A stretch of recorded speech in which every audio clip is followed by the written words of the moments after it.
Wagwan, everybody. Welcome to the Dis Affamie History podcast, where we'll be speaking about history and as well family history and how history relates in terms of Caribbean people for the present as well as in the past, and how in the past what that does and brings forth for what we are going through at present and what we can learn from our history, from our family, and take that moving forward. So I do hope you enjoy the podcast. And if you like it, please ensure to subscribe, like, and review. Thank you. In this episode of Dis Affamie History Podcast, host Wendy Aris explores the film Ireke, Rise of the Maroons, written and directed by Gbolahan Peter Macjob. Imagine Jamaica in the early 1700s, a world of power, betrayal, and unbroken resistance. The film, Ireke, Rise of the Maroons, pulls us right into that world, where language, music, and spirit collide in a story as haunting as it is beautiful. From the opening scene, graphic, raw, and unforgettable, to the whispers of coded songs and the resilience of the Maroons, Ireke, Rise of the Maroons, forces us to reckon with history in ways that are both painful and empowering. Today, we're diving into this extraordinary film. The parables woven throughout, the tension between surveillance and small acts of resistance, and the profound message behind the shifting tongues of Patois, African languages, and English. Join Wendy Aris, sit down with Gbolahan Peter Macjob, to explore Ireke, Rise of the Maroons, its vision, its history, and the truths it dares to tell. So I just wanted to thank you, Gbolahan Peter Macjob, for coming on to the podcast. Thank you. You pronounce my name really well. Oh, thank you. For coming on to the podcast to talk about your film, Ireke, with the Maroon story. So before we start, can I just have you just do a brief introduction of yourself? Sure. My name is Gbolahan Peter Macjob. I'm a journalist and a filmmaker. I live in the UK, and I work for the BBC World Service.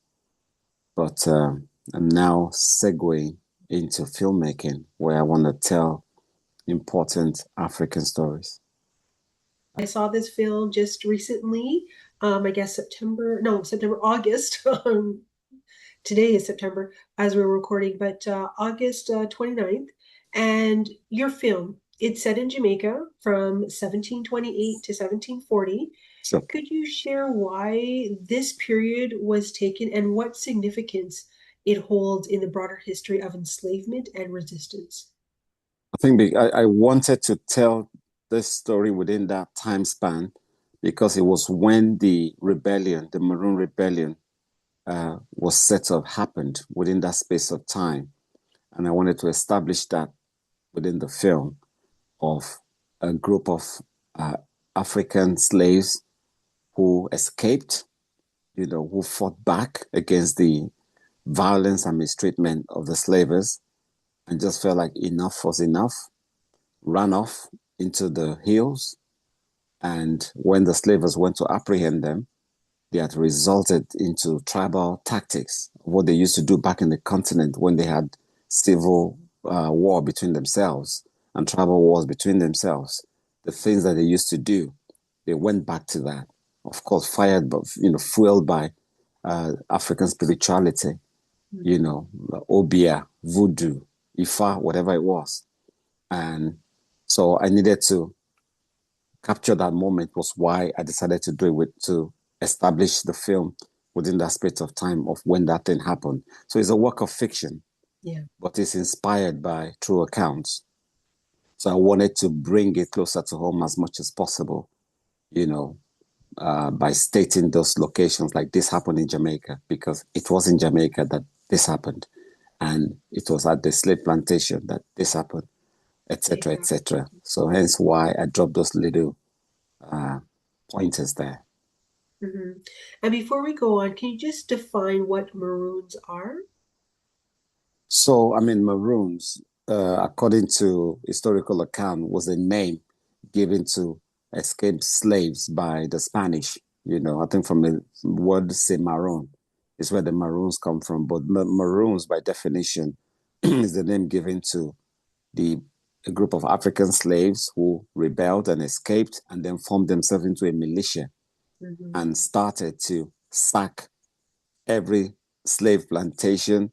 They sacked it, they set their brothers free, and they became a force to the point that the British had to sign a truce with them. And of course, they were led by an incredible priestess called Nanny.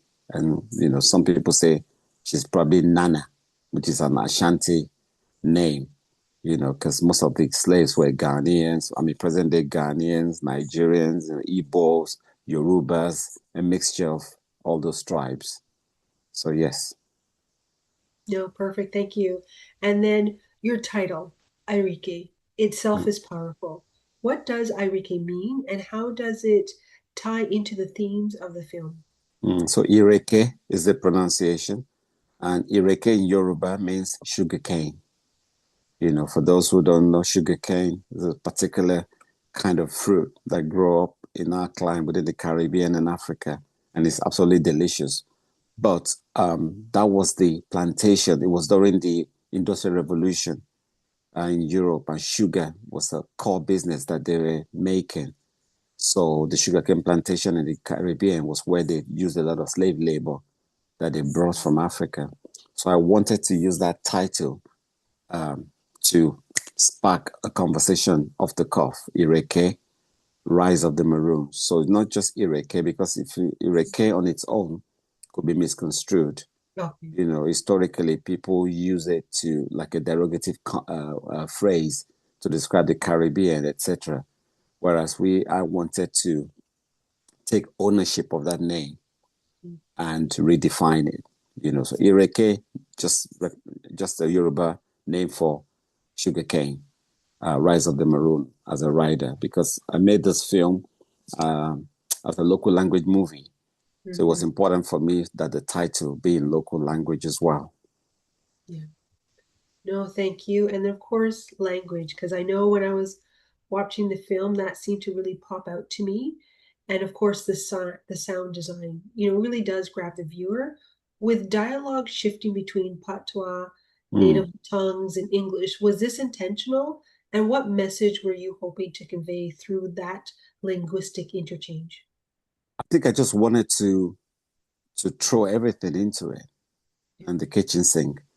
I wanted to, and again, like I said, it's a work of fiction. So here I am, I'm dealing with a Caribbean story.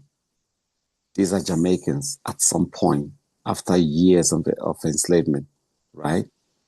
However, they were African slaves when they got there. They didn't come from Mars. They brought them from Africa. They were Yorubas, they were Igbos, they were Ghanaians. So it was important for me to do the story in one local language, and in this case, Yoruba, because I'm Yoruba.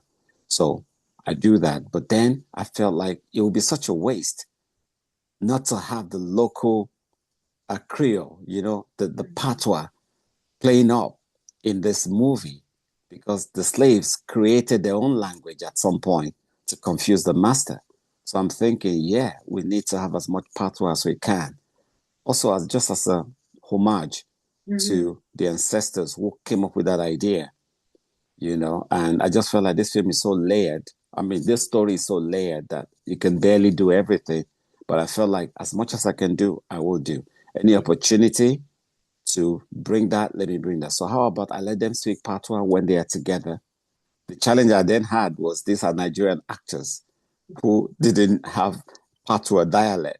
And it was a bit tricky to get that done. We spoke a lot of patois on set, but it didn't sound right. And the last thing you want to do is disrespect the community. So I thought we will voice over the ones that we can and we'll leave the others. So it was important for me to have patois involved in the whole dialogue. And the sound design, as you said, I just wanted the kind of sound that will call on the ancestry, the local music, the drums, a cappella, all those kind of core African expression. No, definitely. And then, of course, Gbolahan, the opening scene. It's both horrific and strong, almost like a Judas kiss Ah, moment. Yet it powerfully sets the tone and for agency and betrayal. Why did you decide to start the film this way? it's interesting, that one. I'm glad that it came out the way it came out because I had multiple starts. Initially, I was going to start with the uprising and then go all the way back. That's how I wanted to do it. But my core mission, and this is from my journalistic training, is I need to grab the audience. I know there's a lot of things competing with that space. So I think if somebody should switch it on a streaming platform and watch it, they need to be glued very early. And so in the course of playing up and down, I chose that sequence. And the reason why I wanted to have so jarring beginning was just to quickly set the tone for you to know exactly what you're dealing with here. We're talking about enslavement in its brutality, the rape and everything that happened. I want you to see it ASAP. And the dichotomy of how religion finds its way into this whole brutality. Like 1 minute, you've just been beaten up to have death. And now they're going to give you the gospel of Jesus to calm your nerves. I feel like I need to throw everything in it very quickly so that we know what we're dealing with. And you can then decide as an audience if this is for you or not. It's why I chose that start eventually. Yeah, no, definitely. And we'll get to some of those other main themes, but I just wanted to talk in regards to the music. And of course, song played a vital role from spiritual resilience to coded resistance. Hmm. How did you approach incorporating songs as both storytelling devices and messages for survival? I think at this point, I have to give a shout out to my brother, who is a musician, not professional musician, but he plays multiple instruments. Now, we grew up in a very Christian home. So I play piano, he plays piano, he plays guitar, he plays drums, and he teaches music. He's an evangelical. So music is an integral part of our upbringing. So when we're discussing the kind of music that we needed, he wrote the song, wrote the lyrics, and said, "This is the kind of sound bites we need." And we have to, because initially we're like, should we do Afro beats? Mm-hmm. Should we like just go with the Vogue? What's trendy? Should we put like a nice Afrobeat song there? Should we do some Fela Kuti? We're just playing with ideas. And eventually we decided to go in that direction because we felt like we know for a fact that music will add value to the storytelling anyway. So it was something that we took really seriously and commissioned a group of very talented vocalists who executed the song that my brother wrote. And that's how I came up with that. I can't take full credit for the music. Okay. Okay, no problem. And then, of course, throughout the film, we see parables, metaphors, and stark contrasts between the slave master's opulence and, of course, the enslaved people's life. Were these juxtapositions deliberate tools for deepening the story? It was deliberate to go straight from opulence to uh, um, uh, poverty or whatever you call it. I wanted to establish that really quickly. It's not like we don't already know, Yeah. but sometimes when you see it on your screen, it's a reminder. And in the course of making this film, when I was speaking to some of the local studios, there was almost like an argument to say, nah, not another. We've done all of these things. But then when I look at the Holocaust stories, Yeah. you can never do enough of it, because up to now we still have discrimination ongoing. So on a regular basis for every film, regardless of how many of it that we've seen, there's a place so that we never forget. Mhm. Do you know what I mean? So, and then I'm saying to myself, we cannot see enough of it. It's not for us to just go back and cry or have a pity party, not at all. It's so we can continue to learn. And then this one is different. This one is about the rebellion, the fight back, the truce, the victories that our ancestors have. That's what this one is about. And so yeah, those were those were things I wanted to establish very quickly uh, in terms of how I wrote the story and how I kind of arranged the plot, so that very early you already have an idea what you're dealing with and what message you're trying to pass across. No, definitely. I couldn't agree with you more there. And of course, um, the other point is that the film highlights, constant surveillance of the enslaved.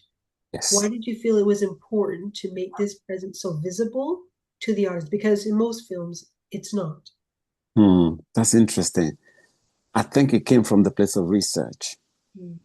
Um, for some reason, there was a part of me that just felt like it has to be done this way because, yeah, I'm trying to think what informed my decision to have surveillance throughout, and I guess it's from the research of having read extensively about how things were happening back in the day and seeing an enormous amount of pictures on the internet, in the library.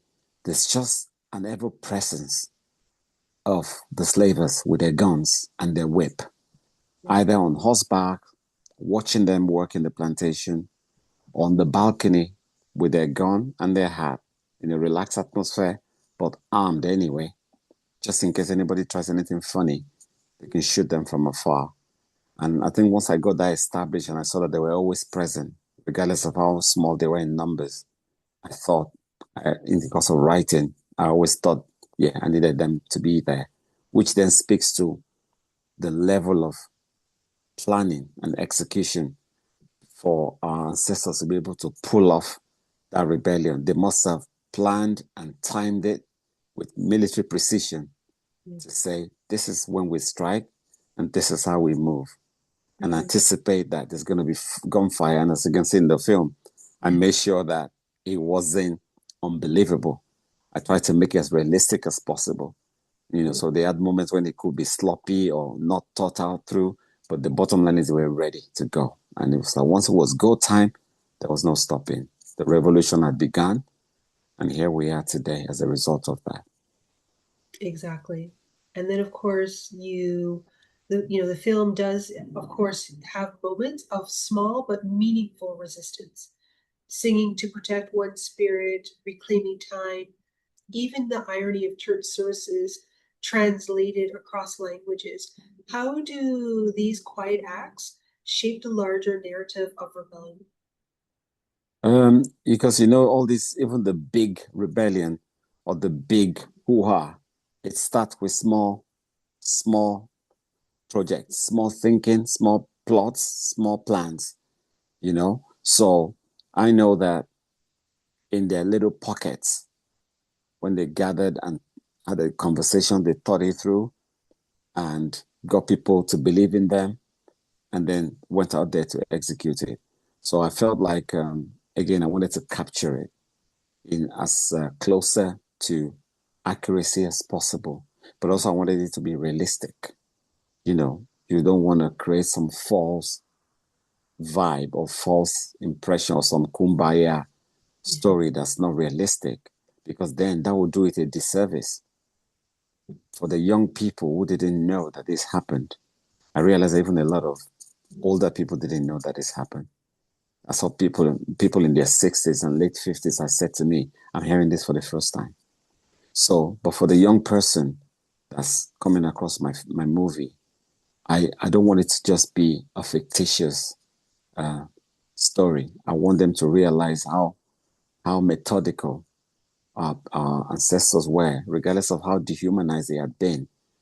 Almost like second to, almost like inhuman, where they have no regard for them like that. But to be able to, even in despite of all of that, come together, plan, plot, execute, have many successes here and there, and then go out there and do the big one. Again, I just wanted to represent that as much as I can. Yeah. It starts small and then it gets big, right? So Yes, completely. definitely. So, and Gbolahan, with the Maroons, as they appeared as key figures, with Nanny portrayed as the healer and the leader, how did you balance the historical accuracy of the 1739 Maroon Treaty with the film's dramatic storytelling? So with that aspect, I only scratched the surface because I realized that this film is a gift that keeps giving. Yeah. And there's more where that came from.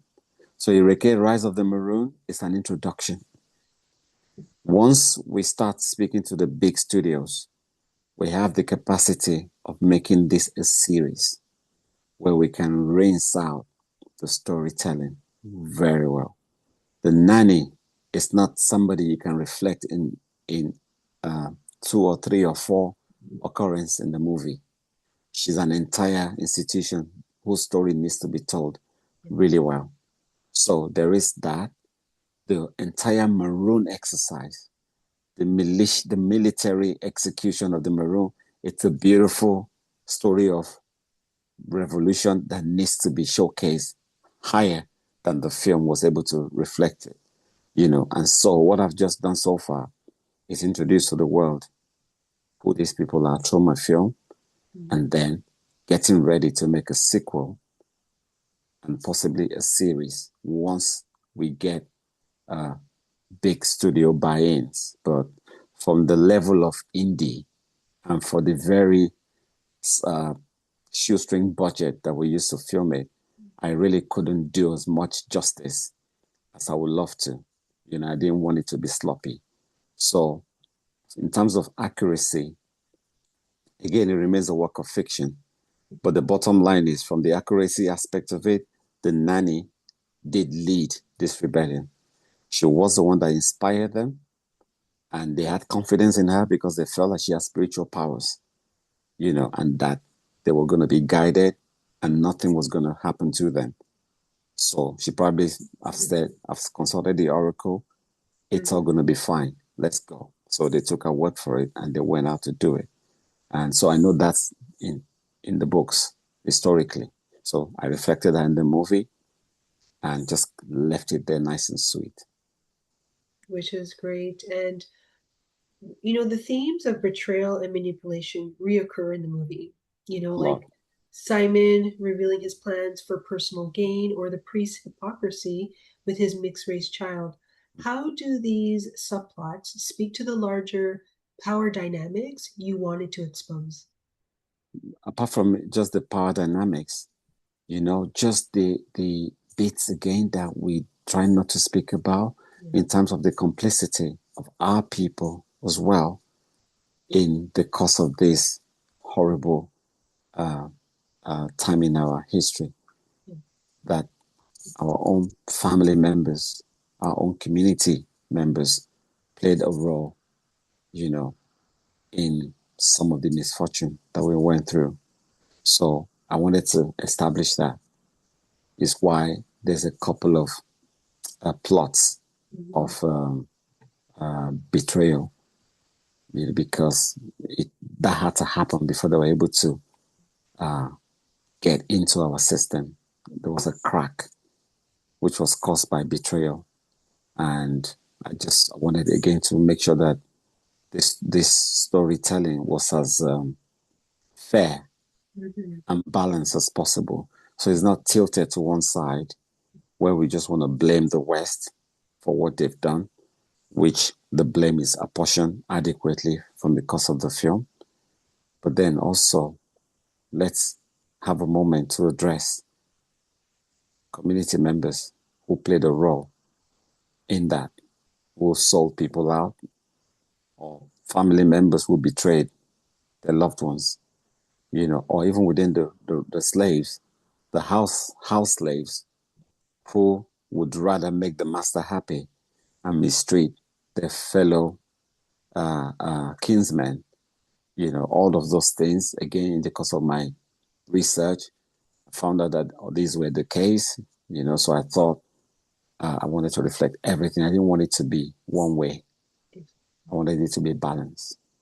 No, definitely. And then on the other side of that, the revenge and anarchy scenes, such as, the mistress meeting her fate, are striking. What emotions or reflections did you hope to stir in viewers through these moments? I think from from a film audience angle, I think this is an interesting question regarding who the target audience is actually, because if an average Black person is watching that, right, and for all the optics of slavery that we've seen, the whipping, the hanging, the torture, having dogs bite people to their death, all those things that we've seen, you've barely seen the reverse of where the slaves have the upper hand. So, in the course of where the mistress met Waterloo, I mean, shout out to Alex Franklin. She's a brilliant actress. Did you see her when you came? Yeah. She's amazing, isn't she? Yeah. Just looking, even where I sat on the director's chair, watching the screen, seeing the way she was screaming when the big slaves got hold of her and pinned her down. My heart was racing, because it felt like something horrible was about to happen to her in real life. So I think in terms of the optics, it's just, again, because this was something that actually happened, but has never really been captured on film. I wanted the world to see those glimpses. If we watched Roots and we've watched Django and all of that, and we saw the mistreatment, we're used to that image, Black people suffering and all of that. We know it's a movie, but we've seen it before. But we've not seen the other part where the slaves fought back. So I say, well, since I have this opportunity as a first person to capture the Maroon story on film, on feature film, I need to pay homage to all those bits unequivocally and unapologetically. So that's what I was hoping to achieve from that. But in addition to that, I wanted to stir the spirit of pride in terms of when you fight back. So the same people that have been downtrodden, battered, beat up, bruised, broken, for them to then find a new lease and fight the oppression. I felt like you can have all the sound bites in the world and write all the hashtags in the world and make all the t-shirts in the world. But when you capture things like that on film, it resonates and it's different. That's what informed my decision to do it that way. Yeah, which is good. I mean, it's a real strikingness. And as I said, there was many things that came up in the movie. And as we now come to a close to with this discussion, Gbolahan, would the film definitely feels very layered, spiritual, with spirituality eroded, traditions discarded, yet resilience persisting. Is there one message you'd want audience to carry away about the movie? What would it be?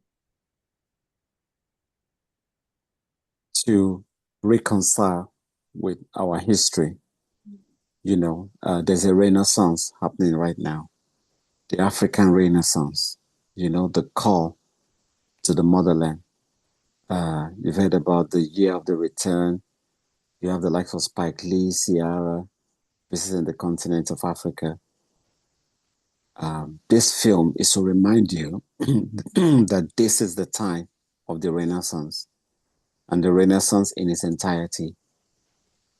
Looking at Africa more favorably as a beautiful tourist destination, a place you can relocate to start a new life, but also looking at the African creative sector as a place to come and invest in so that we can tell African stories and not rely on the global north to decide what we can say or what we cannot say, but to also see the continent as a place of possibilities. So, to answer your question, what I'm hoping people can take away from this film is a new sense of pride. To know that our ancestors didn't just lie down to be crushed, There were stories about slaves who jumped to their death. Yeah. Most of them Igbos who were saying, "I die first before you enslave me." Yeah. It must be a next level of pride. It's like quitting your work to say, "I quit." They quit rather than go to a place of servitude, bound in chain. And for me, it's just for us to find that sense of pride now as Black people, to just be at peace, knowing that we don't really have anything to prove. We don't need to have any chip on our shoulders. We can be proud of what our ancestors did. It's on the record that they fought back and they had some victory. We can take some strength in that and know that as we journey on in life, we don't really have to feel like someone's coming for us. Yeah. And if there's anyone coming for us, we need to be rest assured that we have what it takes to fight if we have to, because it's in our DNA, But above all, the gap between Africa and the Caribbean, we need to close that once and for all, because we are brothers or cousins, however you want to put it. And this divide and conquer thing that's happened, now then you now have all this kind of beef. We need to remember that in history, we were together. It's how we had victory. So even when you hear that African Americans have some issues with Africans, I'm like, how on earth is that even possible? You are us, we are you. We're trying to be like you. You inspired us growing up. So, and now that we're here, let's just find a common ground and coexist and be strong.